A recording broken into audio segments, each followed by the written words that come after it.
stories shaping our nation and economy at large, and what they truly mean for everyday Nigerians. My name is Elizabeth Musa. This week, Nigeria's National Bureau of Statistics released the much anticipated base GDP figures, adjusting the base year from 2010 to 2018. The result of this was a GDP figure that has grown in size, but questions are looming. What does this technical recalibration actually mean for a country still grappling with inflation, unemployment, and mounting debt?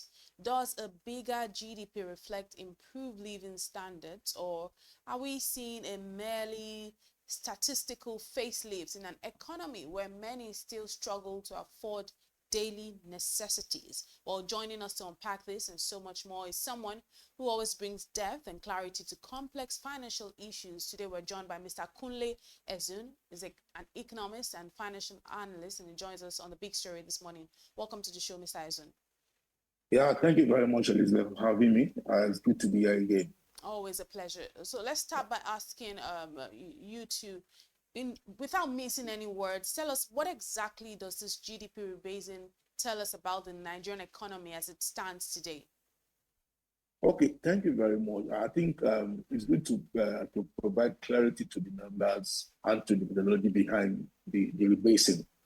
Rebasing the economy is not really a big deal, so to say, because it's an exercise that is expected to happen every 10 years, right? Because it's assumed that in a 10-year span, there will have been new changes and development that will have happened in the economy.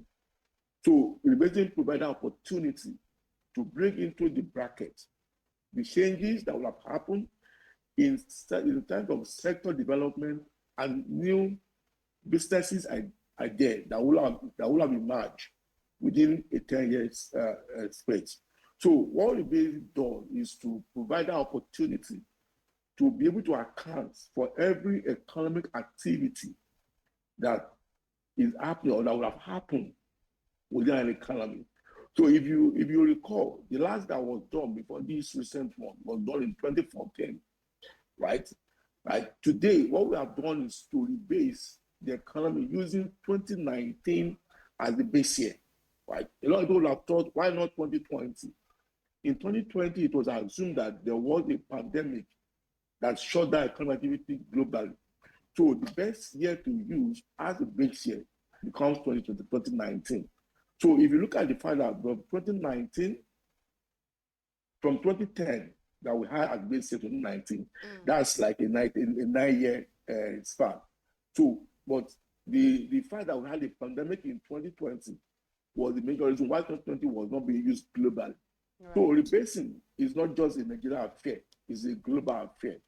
And like I said, what it does is that it tries to bring into perspective new businesses and new economic activity that have emerged. And again, what this has done for all, and what again we're going to discuss how to move on, is that this rebasing exercise has allowed the economic manager to bring into focus those activities that happen in the informal sector. Right? Before now, we do not have the opportunity to technically grab those activities that happen within the informal sector. Today, this new rebasing effort has brought into the coverage of the economic activity things that happen within the informal sector. So that's why we see some new economy, that new sector that have been brought up, and so we talk about today, we talk about digital economy, e-commerce, maritime and logistics, and the fact that we've seen huge development too in the pension industry. So these are issues that, for me, should give us a sort of a bright future and prosperity. Perhaps it will not happen in the immediate, but as we move on, we continue, we begin to see this new development cascading down and providing that opportunity for us for new business development, employment, and prosperity for everyone. Right. And with this GDP figures now significantly larger, what should Nigerians make of it? Does it reflect actual progress, or is just a more accurate calculation here? Okay. Again, let me quickly put this on the table. You know, before the rebasing, based on IMF calculation, as of 2024, Nigeria GDP was about $188 billion, right? We're fourth, following, I think, South Africa was $400 billion, Egypt about $383 billion, and Nigeria was $264 billion. Then Nigeria was about $188 billion. Today, yet we still fought in Africa, but there is a quantum leap to about $250 billion.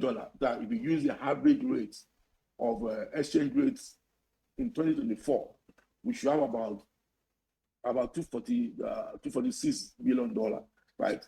But if you use the average, if you use exchange rate as that July when the figure was released, you should have about $243 billion. So what that has done to say, oh, the base has now improved, right? But in economics, there's a difference between when you have the growth and you have development. So what we have seen is that we have seen slight growth in the economy, as is seen in the rate. Today, the Q1 figure is about 3.13% growth. So year on year, I think in 2024, we are about 2.72. So year on year, we've seen growth in the economy. But people will have to say that what does this mean to me? How do I begin to see myself in the picture of this growth? So that's where the world economic development comes in. The economy begins to develop when the other indices that supports growth to individuals, housing, right, job creation, employment of our view begins to happen, and that begins to cascade to every household. They begin to talk about economic development. So what we have seen today is just an improvement in number, right? But the real development that will impact everyone is when you begin to see the multiplier effect of the growth that we have seen today. So hopefully, the government begins to put the right peg in the right hole and begin to pursue those policies that support development, that we begin to see all of these having impact in the country. Again, you should recall that government is planning to grow the economy up to $1 trillion by 2030. So between now and 2030, the economy is meant to have grown to about $1 trillion. Today, we are growing barely $50 billion. So that's a quarter of what we intend to do by 2030. And then we only expect that the economy will be growing by 7% average annually. Today, we are barely growing about 3.76. So the journey is still far. So we just tracking the surface. Right. So that for me, I feel that government needs to begin to put in the right policies that will support development. Let's talk about some of the risks and the opportunities here. Some people believe that a bigger GDP could give the government room to borrow more by, lowering the debt to GDP ratio. So for you, from your point of view, what are some of the risks and some of the opportunities that we have here? Okay, I think recently I just did a report, and I titled the report "Growth, Opportunity, and the Risk in the Economy for H2." And so I'll try to bring into perspective what I discussed in that report. And again, in terms of growth, as I mentioned earlier, we've seen growth. The economy has grown, right? What are the opportunities? Again, there's a caveat here that the economic manager could feel, oh, it's time to borrow more because we have improved the GDP, which is the denominator. So that has reduced the debt to GDP rate to about 39%, right? But I want to say quickly here that it does not give opportunities to be extravagant in borrowing. What we should be focusing on is how to continuously expand economic activity. Like I said, if we intend to achieve a $1 trillion economy by 2030, we are in 2024. So we are 2025. 2025 so 5 now, years, yes. We are in 2025. So 5 years down the lane, are we able to improve the economy to the tune of a $1 trillion in 5 years? So if we intend to run that race, then the economy should grow at an average of say 7 to 8%. This same economy today is growing about 3.76 annually. Then it means that we need more job to be done. So there are opportunities. The opportunity comes in those new sectors that have been identified and highlighted. So the digital economy today is about, I think, about 7 trillion economy in 2024. Right? E-commerce, maritime, and asset management are all different economic sectors that have been thrown up to support economic activity. So what are the opportunities that I see today is that the opportunities that comes to, if you remember, like I said, that a lot of the banks today are beginning to activate the usage of Naira funded debit card because they feel that there's now FX liquidity in the market that support that business. Right? So again, it brings all of those opportunities. So there's opportunity for importation. So we should begin to see business opportunity for people that are in the real sector. Right? Government should now begin to see how they can redirect policy. And that's why you hear that man is saying that it is now time for the central bank to tweak the monetary policy to spur growth. Right? That keeping the MPR at 7.5 is way too high to support growth. So you should begin to see policies that are deliberate and that are targeted at specific sector that will help trigger growth and support economic development. If all of this happen, job will be created. And once you create job, then you are expanding the economic activity that will help to support household. And so in economic indices, right, what needs to be triggered and supported is that consumption expenditure, right? So, you have consumption expenditure, which is the largest component of national income. Once jobs are created and households have access to job and they can begin to make money, that will increase spending. And once spending increases in the economy, it has a multiplier effect of generating more economic activity. So government needs to be deliberate now in policy development and in sector targeting, so that we can see those that are employment generating, which could support further growth. I do believe that Nigeria has capacity to grow the economy from 3% today to 7 or 8%. We do have that capacity, but we just need to be deliberate in our policy and our sector targeting policy. And do you see any way that this this updated figure change could impact the way investors or even international partners view Nigeria's economy? Absolutely, and that is the essence of the rebasing itself in the first place, right? The essence of the rebasing is to give the economy new lease of life, right? Because, like I said, some new sector today have been identified. So people now begin to see the kind of the depth and the breadth of economic activity within the digital economy, within the e-commerce, right? Within the maritime and logistics business. So people begin to see and dimension the opportunity. So what it does is that for greater opportunity for people that will be interested in equity investment, right? We're talking about FDI now, because in the past, what we've seen more FPIs in Nigeria. Today, we are craving more of FDIs, because these are people that believe in the future of the economy and the country. So we are hoping that with the rebasing exercise, right, we will see people that will believe so much in the future of the country, and we can begin to see improvement in the FDI. Right? FDI over time is been quite low, right? Maybe barely $2 billion annually.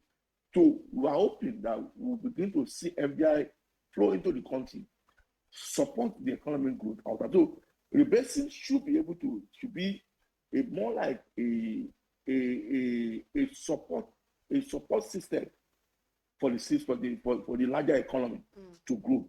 So you should expect that foreign investors will begin to take a closer look at those numbers and those sectors And again, if you check those new sectors, there are sectors that are somehow youth friendly.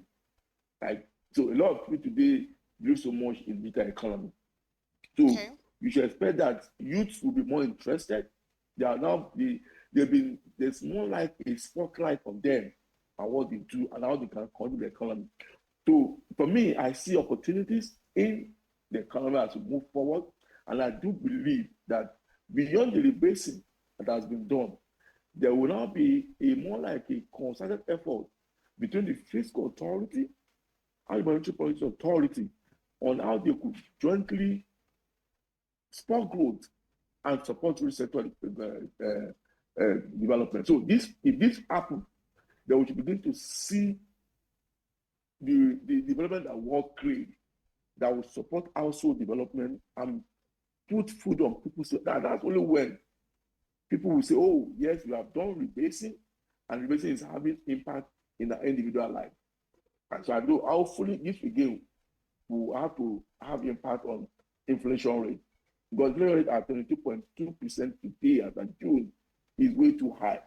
Right? So all of these are things that we should begin to come down and support the growth of the economy over time.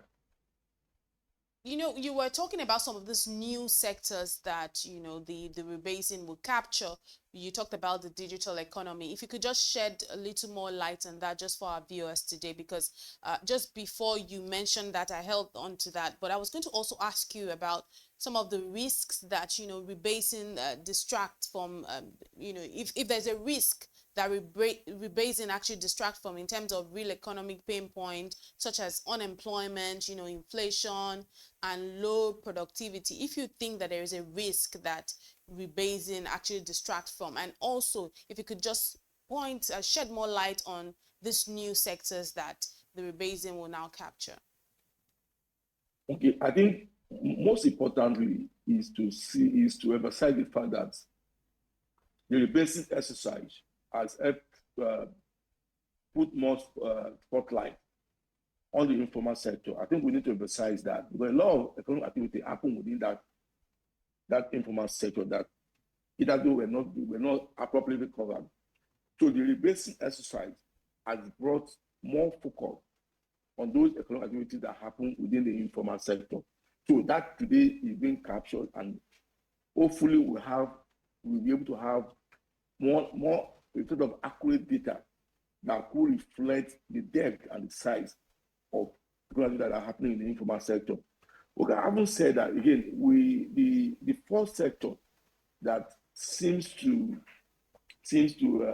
have been highlighted critically by the new rebasing exercise.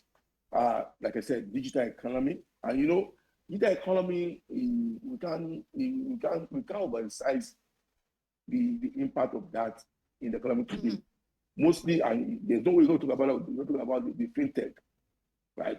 Today, people tell you that banking is no more, it's gone beyond brick and mortar. Banking is now digital.